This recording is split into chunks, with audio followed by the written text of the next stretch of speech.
Yes. An act that was bought and paid for on Edmund Pettus Bridge. With foot soldiers who will believe that they have the right to do this. I have the great fortune to live in the 5th Congressional District in the state of Georgia, represented by John Lewis. Yes. I talked to him yesterday before I got on the road to come to Selma, and his voice sounded as strong as ever. And his will sounded strong because that is a man who is fueled every day by hope. Yes. And when I left my house, I got in the car because I was going to have to go to the airport, and the thing was, I was driving on Hosea L. Williams Drive. Those of you who are clapping know who Hosea Williams is. See, I not only live on his street, I inherited his seat when I ran for the state legislature. And he too marched across that bridge. Amelia Boynton has never met me, but I've known her name for most of my life. Because the Voting Rights Act made my life possible. Yes. It gave my parents a voice in whether I had a school system that saw me and saw my potential. Yes. It made certain that when my family needed help, they could vote for leaders who saw them too. And when I think about the roots that Isaiah talks about the pit from which we were digged, and the wings of those eagles, I think about the Voting Rights Act and the people of this church, and of this community, and of this country, who are willing to sacrifice for people they would never meet, to deliver a grace they would never see. And so I ran for governor. However, I am not the governor of Georgia. There are some who think I'm confused. I'm not. Because you see, when you run against someone who's the contestant, the scorekeeper, and the referee, it may not work out.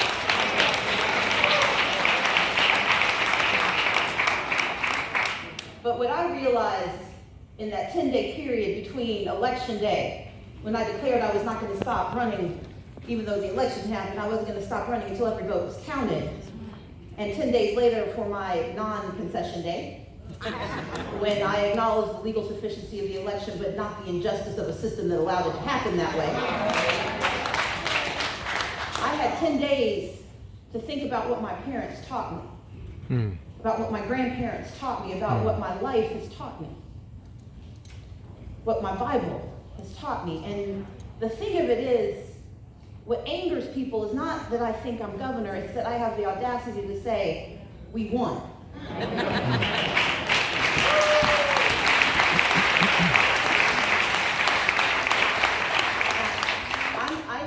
I have a law degree from Yale, and I'm a specialist in tax policy. Hello. I can count.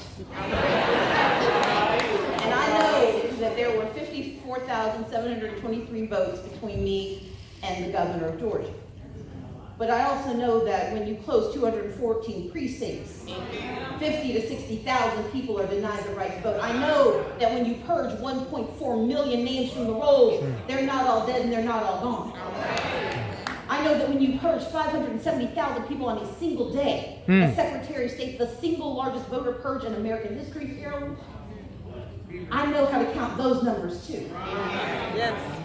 I know about having one of the highest rejection rates for absentee ballots, one of the highest rejection rates for provisional ballots. I know that voter suppression is alive and well in Georgia, and yet I still declare that we won. We won because in the course of our election, we did what Selma did. We decided to see everyone. We centered communities of color. We talked to black folks who've been left out. I went to Sandersville, I went to Eccles, but I also went where deliverance was felt. I went to every community in every county because I believe in our democracy. And I believe whether you voted for me or not, you deserve to hear from me about what I believe. And it worked. We tripled Latino turnout for Democrats. We tripled Asian Pacific Islander turnout for Democrats. We increased youth participation rates by 139%.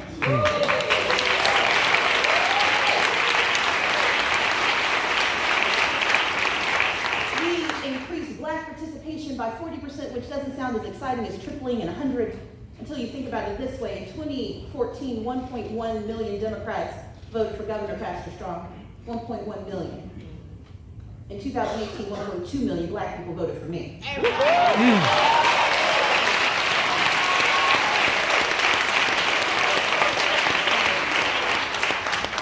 tell you this because we're going to hear this year about how divided we are, about how hopeless we are, about how little can be done to right what has been made wrong in our world. But I'm going to tell you another number. I also increased the white share of the Democratic vote in Georgia for the first time in 30 years.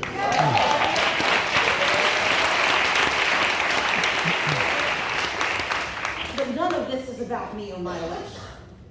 I say we won, not that I won. Because we won by proving that identity matters. That if we can be seen, we can be served. That's right. That's right. We won by speaking up and declaring with a single voice in the state of Georgia that we were not going to be ignored anymore. We were going to demand access to Medicaid expansion. Yeah. Because while people are fighting over Medicare for all, we're fighting for Medicaid for some. All right. Amen. Because I have a brother who has tried and struggled. I need to know that I am part of a nation that sees not only his mistakes, but his potential. Yes. That's why we won. Yeah. We won because we know that children should not be thrown aside because they don't read at grade level if we haven't done the investment from 0 to 3, not waiting to take care. We won because we had to talk about these things and we had to think about these things. And by God, if we do our work, we will change these things. And all of that started here in Selma.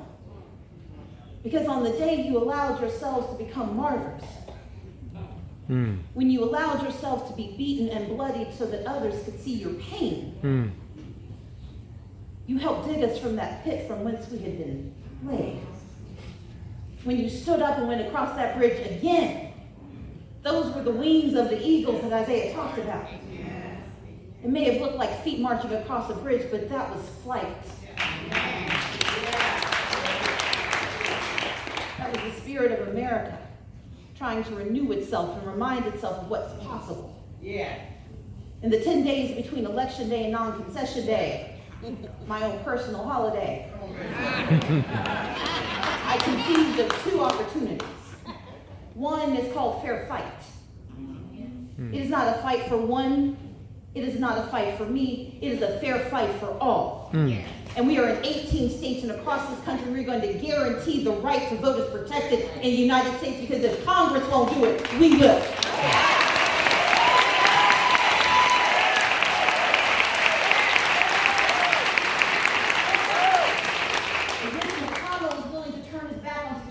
And if secretaries of state are willing to violate their oaths of office, we live in a nation that says we can do it ourselves. And we will.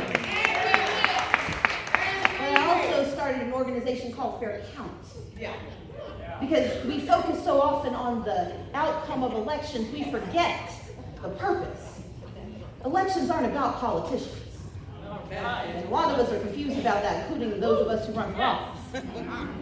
Elections are about the people. Yes. It's about your power to speak aloud what you need inside. And I know that there are those who are watching this who are thinking, well, she shouldn't be doing politics in the church. If you've ever read the Bible's nothing but politics.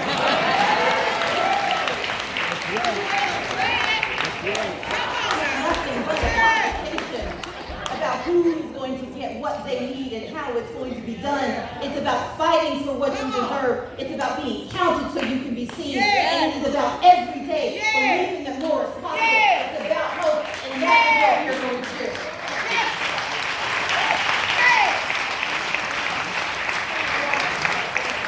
I borrowed this pulpit because I believe in what we're fighting for. I believe we deserve a fair fight in our elections, and I believe we deserve a fair count in our cities. That's right. The state of Alabama is at risk of losing the story of the state. They're about to take some of your power away if you don't get counted. That's right. And you're one of a handful of states where the governor has refused to do anything to pay for the census. That's right. But as we will have to do with our election security with the census, we might just have to do it ourselves. Amen. That is why we are working across this country to make sure that hard to count communities our counsel. That's why my sister left her good government job. She used to be at the CDC, and I convinced her to come and help run Fair Count. Because we're not going to complain about the fact that 80% of the census is going to be done online, and yet in the Deep South, 24 to 40% of our communities don't have the internet. We're putting the internet into the community.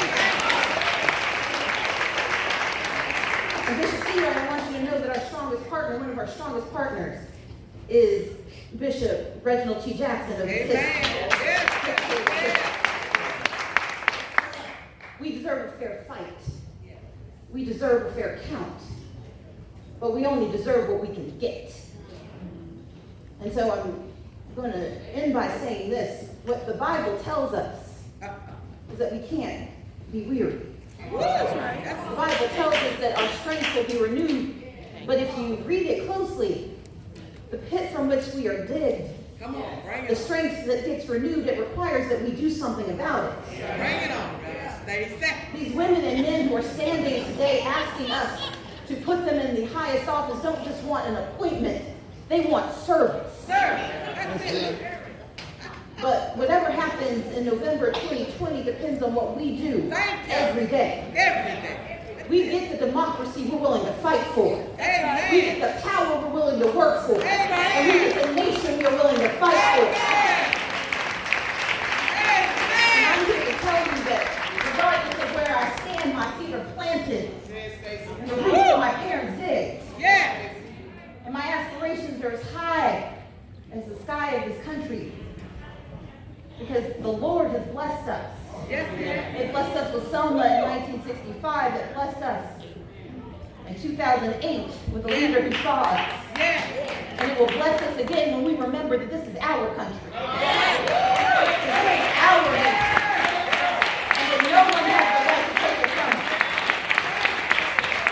And so, Pastor Strong, I want to say to you what I say every time I can. What I say because I believe it to my core. Because it's what my parents raised me to believe. We will have what we need. So let's get it done.